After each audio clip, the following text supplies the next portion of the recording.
Liam, we got to start with you. Of course, you stepped in for Henry taking on the role of Geralt.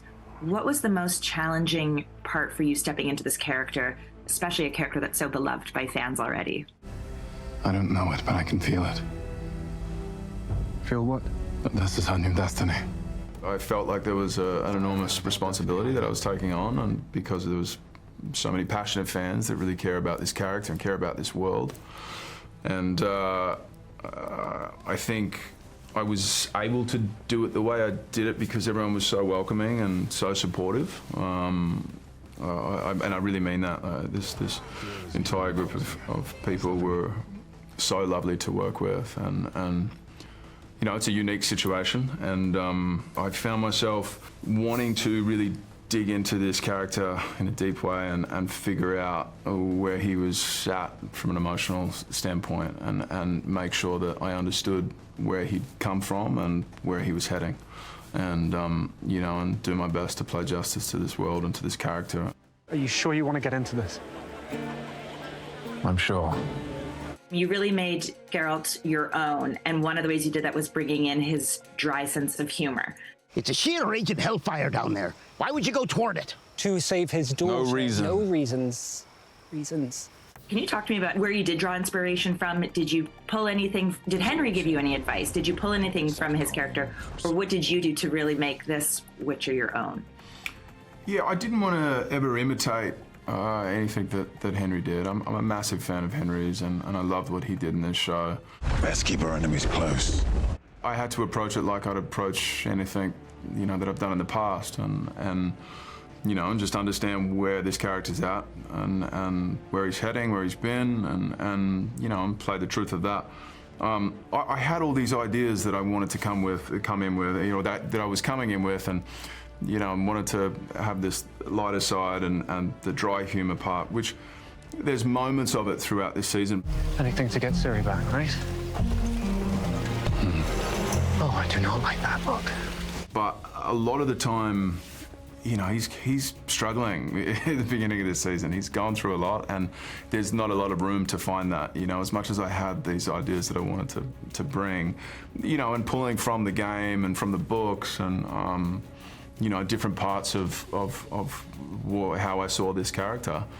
There really wasn't a lot of those opportunities through season 4. They're here and there, and I think when you do see those moments, that they're impactful because he spends so much of his time you know, grunting and angry and frustrated.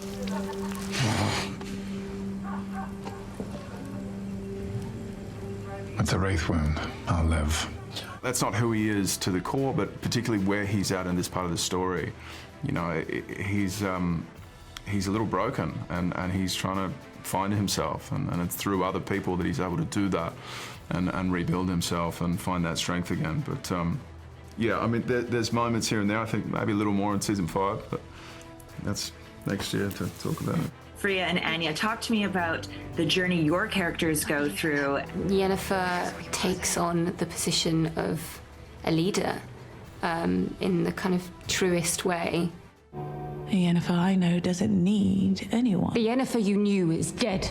She's got a lot she can offer this group of people, the Lodge of Sorceresses, and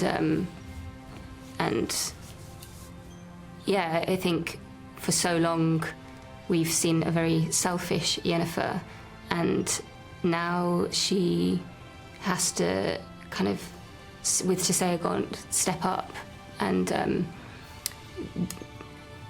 speak on behalf of the continent and her daughter, Ciri.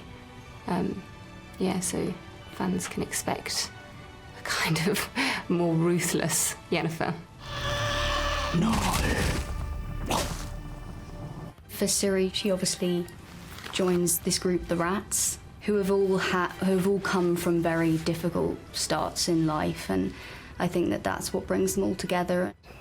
We're rats, not weasels. I think the journey Ciri goes on is, you know, she's saying goodbye to her innocence after her first kill, and then, you know, and then she has her first sexual experience, and then, you know, she quite literally cuts off all her hair and is literally shedding that kind of old self. And so I think it's a journey she's on of sort of running from that, but also kind of meeting it again in from a different perspective, if that makes any sense. And you know, so I think she's in a place now where she feels that the only way to tackle the world and what it's brought to her is to kind of throw that same brutality back at it and just try and work out in a space where nobody has these preconceptions of who she is or who she has to be. You know, that it kind of provides a space for her to be able to kind of figure that out.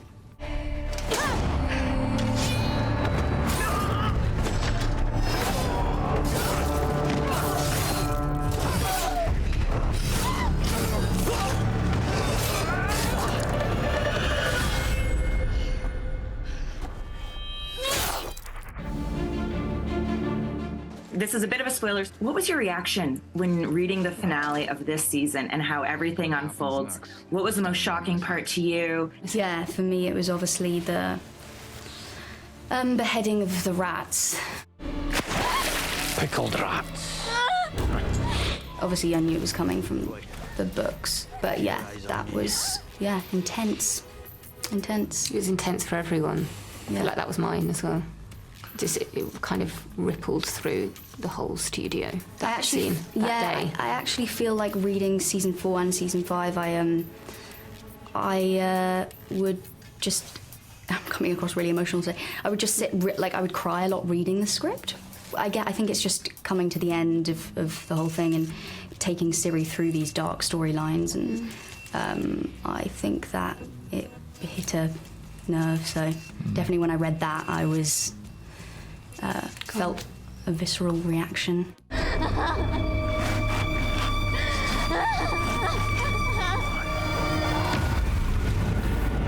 wasn't surprised by any part of my journey. I sort of knew what was coming. But there is a big climactic sequence that we end with Geralt in this season that's pretty fun.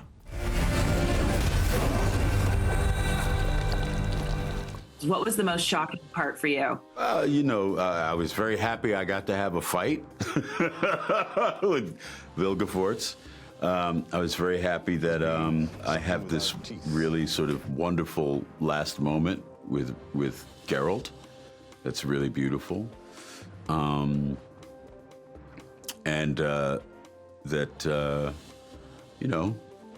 that things end on a high note, not necessarily for my character, but they do end well for other characters in the show.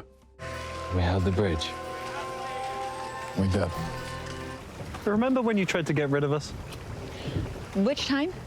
You are bringing a new force this season with Regis, a genetically enhanced vampire. Can you talk to us about the hair and makeup process? The process of becoming Regis was essentially 2 hours in the makeup chair on the days that I worked. And then, another 30, 40 minutes getting into the outfit, which is also, quite detailed. Pleasant dreams, I hope. And when the first time you saw yourself in character, what was that like to step in front of the mirror and see? It was interesting because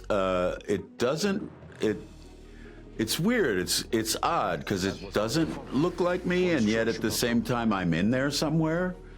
It's like, I think when people see it, they'll be like, is that?